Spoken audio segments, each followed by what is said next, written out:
आगे देखिए कथा नंबर 2 उसी इब्राहिम सुल्तान की। भगत को वृक्ष के जैसा स्वभाव वाला होना चाहिए, पेड़ के जैसा स्वभाव वाला। एक बार एक समुद्री जहाज में एक सेठ व्यापार के लिए जा रहा था। उसके साथ रास्ते का खाना बनाने वाले तथा मजाक मस्करा करके दिल बहलाने वालों की पार्टी भी थी। लंबा सफर था, महीने भर लगना था। मजाकिया व्यक्तियों को एक ऐसे व्यक्ति की आवश्यकता थी जिसके ऊपर सब मजाक की नकल झाड़ सके।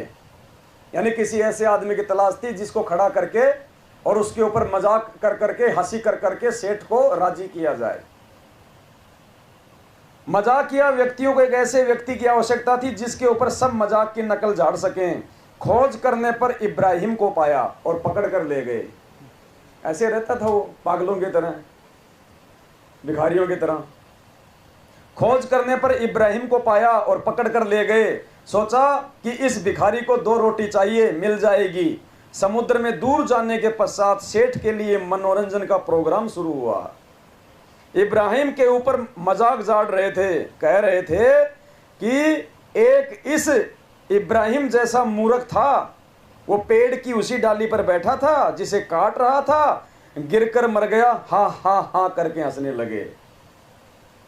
इस प्रकार बहुत देर तक ऐसी अभद्र टिप्पणियां इब्राहिम पे करते रहे। अब देखना पुण्यात्माओं, शिक्षा लेनी है हमारे को, और परमात्मा इस पुस्तक के माध्यम से दिखा रहे हैं कि इब्राहिम में कितनी कमजोरी थी। अगर हमारा कोई मजाक उड़ाए आज, हमें क्या करना चाहिए? सहन कर लेना चाहिए ना। उसकी बात का बुरा नहीं मानना चाहिए ना। उसको बालक समझ के छोड़ देना चाहिए ना कि ये पागल है, बालक है, ज्ञान नहीं है।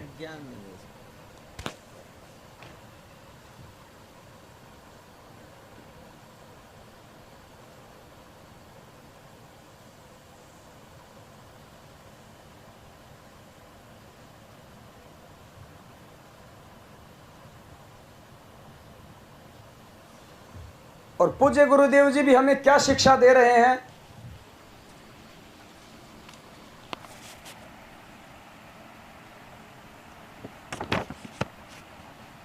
गुरुदेव भी हमें क्या शिक्षा देते हैं? अगर कोई किसी भगत का अपमान करे, मजाक उड़ाए, तो क्या कह रहे हैं गुरु जी को? भगत का स्वभाव कैसा होना चाहिए, उसको कैसा रहना चाहिए? सुनिएगा।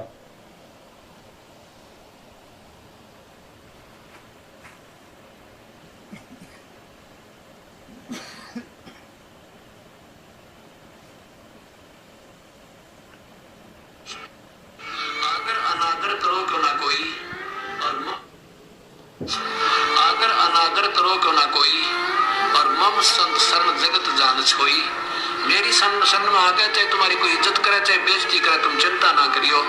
और मेरी शरण में जो आ गया तो बाकी जगत तो समझो राख है, ये बकवास देख रहा करते। पर आने दो मेरा समय। कहते कल पे कारण कौन है, कर सेवा नी काम, और मन इच्छा फल देऊंगा जो पड़े मेरे ते काम।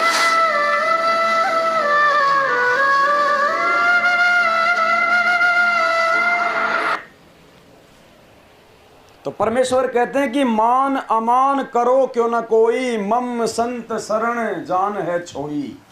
कि मेरी शरण में आने के बाद अगर तुम्हारा कोई आदर करता है, कोई अनादर करता है, तुम्हें कोई असर नहीं पड़ना चाहिए। बताया ना परमेश्वर ने। तो इब्राहिम के ऊपर जब वो मजाक झाड़ रहे थे, उसके बाद में क्या कहा इब्राहिम ने? इब्राहिम बहुत दुखी हुआ, सोचा कि महीनों का दुख हो गया, महीने भर का दुख हो गया, न भक्ति कर पाऊंगा न चैन से जी पाऊंगा। इतना दुखी हो गया, अपनी बेइज्जती मान गया। ये पार होने के लक्षण है। गुरु ज्ञान के विरुद्ध है ना, फिर कहां से पार हो गया?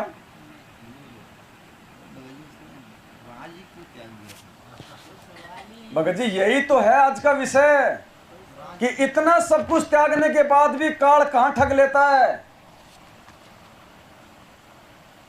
इतना सब कुछ छोड़ने के बाद भी काल कहां ठग लेता है जीव को। आज भक्ति सभी कर रहे हैं, लेकिन ये मान बड़ाई भक्तों से नहीं छूट रही, राग द्वेष संगत से नहीं छूट रहा। और सबसे बड़ी कमजोरी भगत के इस लोक में रहने की वर्तमान में ये राग द्वेष ही बनेगा। ये ईर्ष्या ही बनेगी संत रामपाल जी के भक्तों को मौत के घाट उतारने की। ये काल सबसे ज्यादा यही फैला रहा है संगत में। गुरुजी ने कितना ज्ञान दिया दुनिया को 27 साल से, लोगों ने राग द्वेष ही किया ना उनसे, ईर्ष्या की उनसे। आज परमात्मा इस कुत्ते को खड़ा कर रहे हैं सात संगतियों के माध्यम से। दास किसी का क्या बुरा कर रहा है? अरे परमात्मा के गूढ़ रहस्य सामने रख रहा है दास, सबको भक्ति मार्ग पे लोगों से सावधान कर रहा है, मैनेजमेंट से सावधान कर रहा है, परमात्मा के नियमों की विस्तार से जानकारी दे रहे हैं, भक्तों को जगा रहे हैं। और क्या मिल रहा है उल्टा? राग द्वेष। वो पार होंगे? कोई तुम्हारा भला करे फिर उसके सिर पे जूते मारोगे, क्या परमात्मा देख नहीं रहा? वो पार हो जाएगा। यही तो हो रहा है संगत में। और जब तक ये चीज समाप्त नहीं होगी, परमात्मा के ज्ञान की पहली सीढ़ी भी नहीं चढ़ पाएंगे हम। पहली सीढ़ी भी, ये प्रथम कंडीशन है परमात्मा की। मालिक कहते हैं आधीनी के पास है पूर्ण ब्रह्म दयाल, मान बड़ाई मारियो बेअदबी सिरकाल। बेअदब आदमी के सिर पे तो काल बैठेगा। परमात्मा को तो अधीन चाहिए प्यारी आत्मा, क्योंकि ये मार्ग परमात्मा का प्रेम और एकता का मार्ग है, प्रेम और एकता का। और इस मार्ग में रह के जो प्रेमी नहीं बना, उसको काल नीचे पटक देगा, जैसे आए दिन पटक रहा है संगत में। ये सात संगतियां कोई मजाक नहीं है। जिसने भी सात संगतियों को सीरियस नहीं लिया, वो काल की भेंट चढ़ेगा। जो अपने भगत भाइयों से प्रेम के साथ में नहीं रह सकता, जो छोटी छोटी बातों को विचार करके सहन नहीं कर सकता, वो कहां सतलोक जाएगा? भगत को तो परमात्मा ने बताया कि भगत को कैसा होना चाहिए, पता है? सत्संग सुनते हैं परमात्मा का।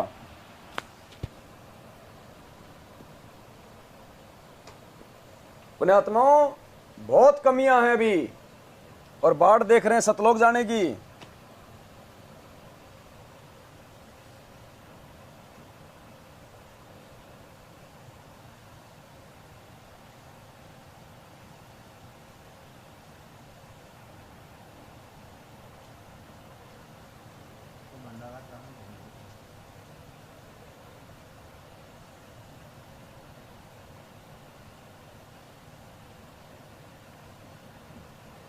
क्या कह रहे परमात्मा? बहुत ध्यान से सत्संग सुनने की आवश्यकता है। ये आज हमें सात संगति से उन सत्संगों का महत्व पता चलेगा जो परमात्मा 27 साल पहले कर रहे थे, दिन रात करके। आज उनके महत्व का पता चलेगा। आज वो सत्संग हमारे काम आएंगे। उस समय गुरु जी के सत्संगों में 10, 15, 20 लोग ही बैठते थे, लेकिन परमात्मा खाली 10, 15, 20 के लिए सत्संग नहीं करता था।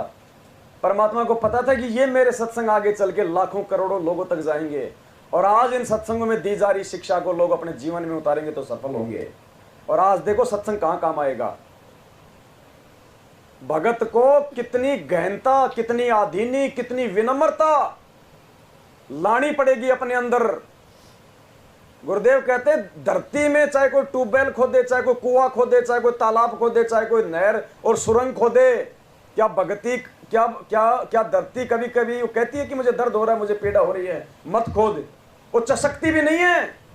गुरुजी कह रहे हैं भगत को इतनी जरना चाहिए, इतनी आधीनी, इतनी सहनशीलता, चाहे उसकी कोई इज्जत करे, चाहे बेइज्जती करे, चाहे उसके साथ में कोई धोखा करे। पेड़ को चाहे काटो, चाहे छांगो, चाहे कुछ भी करो, क्या पेड़ कभी कहता है कि मुझे मत काटो? इतनी जरना, इतनी आधीनी चाहिए भगत को। सुनिए परमात्मा के मुख कमल से। पुण्यात्मा विचार करना फिर हम कहां खड़े हैं। परमात्मा ने यहां तक कह दिया कि तुम नहा धो के निकले हो, और अगर जानबूझ के भी कोई तुम्हारे ऊपर थूक दे, उसकी तरफ टेढ़ी नजर से भी नहीं देखना, आगे निकल लो चुपचाप। परीक्षा है, इतनी सहनशीलता चाहिए। और वो ही नहीं, आगे निकलने से भी काम नहीं चलेगा। तुम आगे तो चुपचाप निकल गए, देख के कि यार तगड़ा आदमी है, ठोक देगा। और मन में बदला लेने की भावना है तो भी फैल, मन में नहीं आना चाहिए।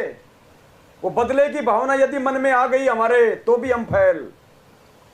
सुनिए परमात्मा के मुख कमल से। पुण्यात्माओं, ये भगवान ने रातों को 2-2 बजे जाग के ऐसे अपनी आंखें काली नहीं की है। हम नीचों को समझाने के लिए आज ये सत्संग काम आएंगे गुरु जी के सात संगतियों के माध्यम से। आज समझ में आएगा इन अनमोल सत्संगों का महत्व, जिनको हम पुराने सत्संग कह के छोड़ देते हैं। सुनिए,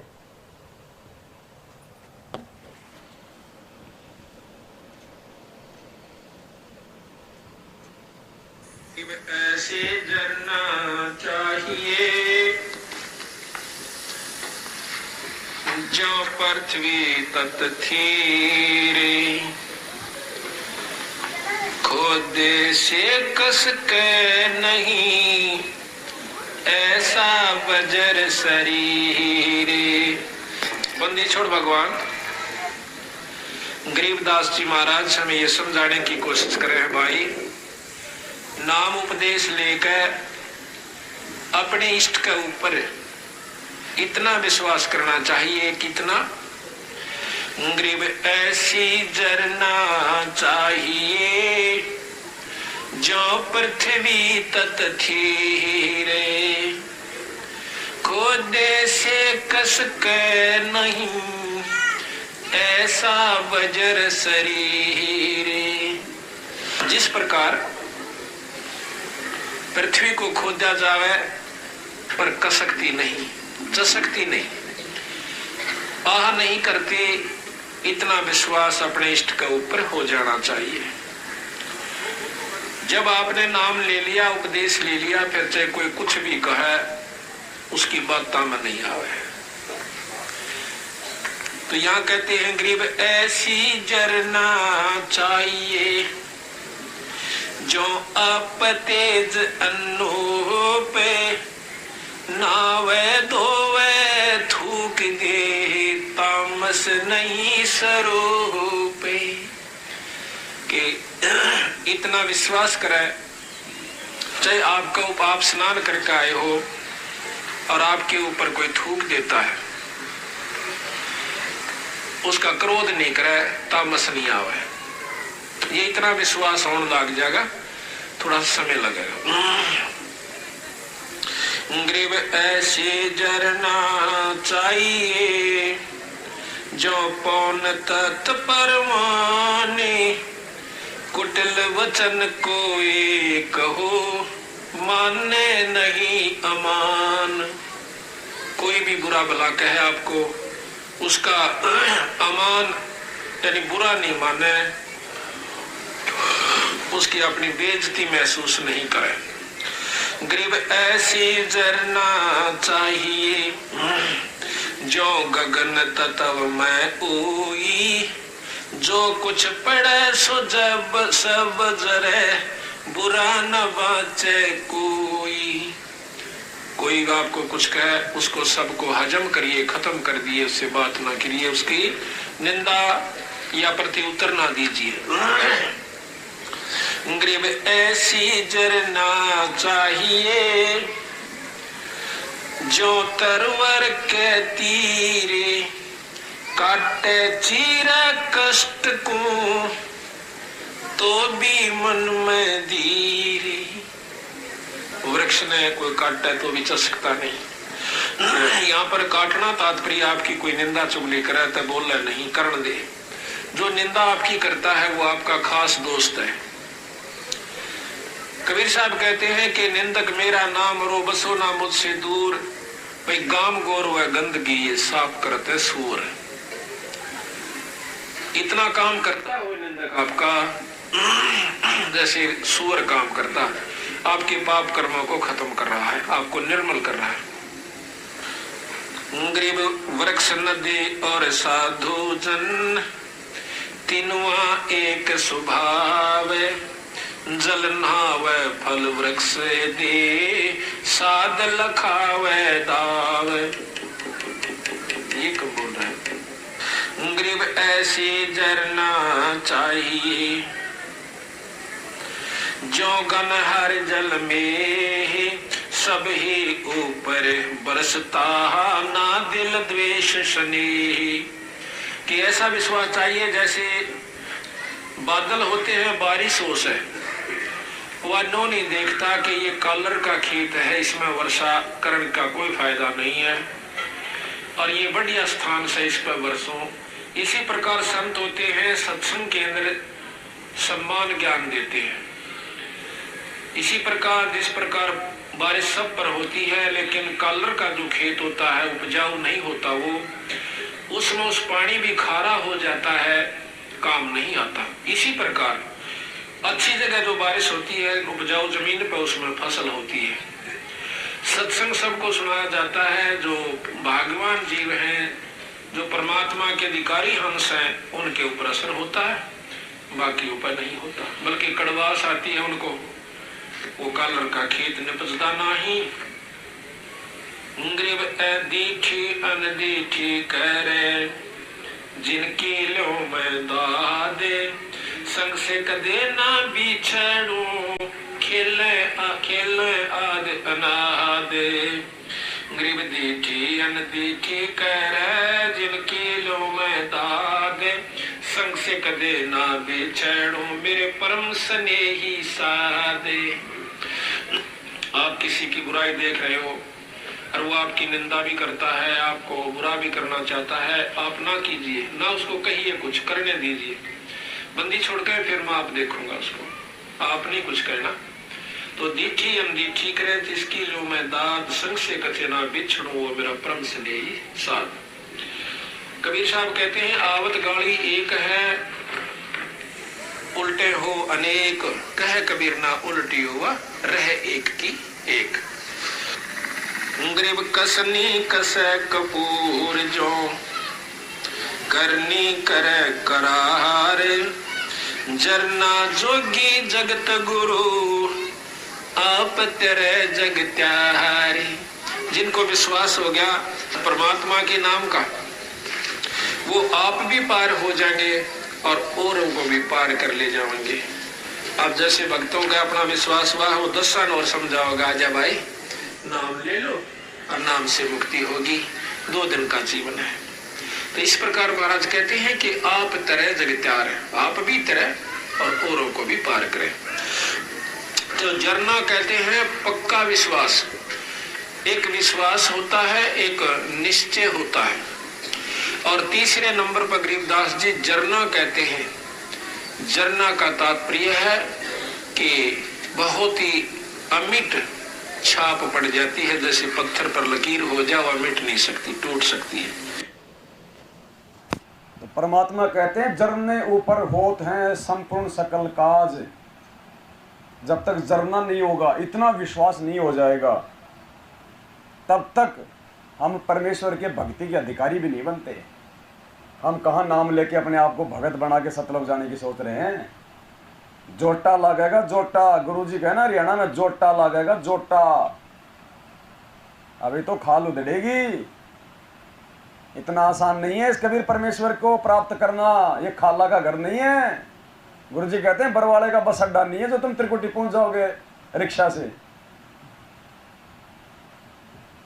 तो परमात्मा कहते हैं इतना जरना चाहिए भगत को, चाहे कोई बेइज्जती करे, चाहे कोई इज्जत दे, चाहे कुछ भी करे, ना वो इज्जत से फूलता है, ना बेइज्जती से दुख मानता है। तो अब्राहिम ने क्या कहा कि महीनों भर का दुख हो गया, ना जिया जाएगा, ना भक्ति की जाएगी। तो पुण्यात्माओं ये पार होने के लक्षण है क्या? फिर कहते सुल्तानी पार हो गया। देखते जाओ अभी आगे आगे। इब्राहिम बहुत दुखी हुआ, सोचा कि महीनों का दुख हो गया, न भक्ति कर पाऊंगा, न चैन से रह पाऊंगा। उसी समय आकाशवाणी हुई कि हे भगत इब्राहिम, यदि तू कहे तो इन मूर्खों को मार दूं, जहाज को डुबो दूं, तुझे बचा लूं। ये तेरे को तंग करते हैं। ये आकाशवाणी सुनकर जहाज के सब व्यक्ति भयभीत हो गए। इब्राहिम ने कहा, हे अल्लाह, ये कलंक मेरे माथे पर न लगा। ये बेखबर हैं, इतने व्यक्तियों के मारने के स्थान पर मुझे ही मार दे। देखो बदलाव हुआ ना। वहां तो बोला या तो बेटे को मार दे या मेरे को मार दे, और यहाँ क्या कह रहा है कि मेरे को ही मार दे। हुआ ना बदलाव।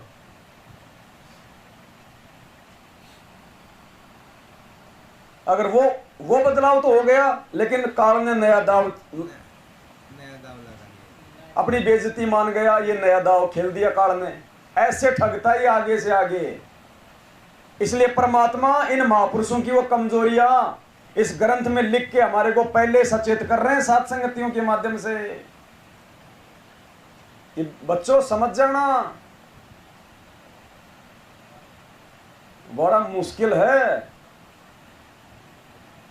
यहाँ के स्वर्ग लोग के लिए कितने पापड़ बेलने पड़ते हैं।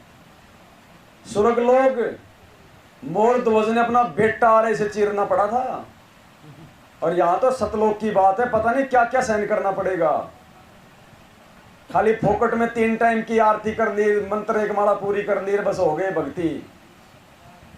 इस शरीर को तपाना पड़ेगा परमात्मा के ज्ञान से और विधान से।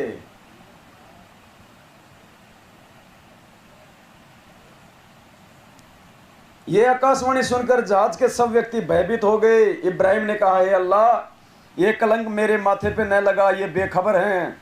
इतने व्यक्तियों के मारने के स्थान पर मुझे ही मार दे या इनको सद्बुद्धि दो।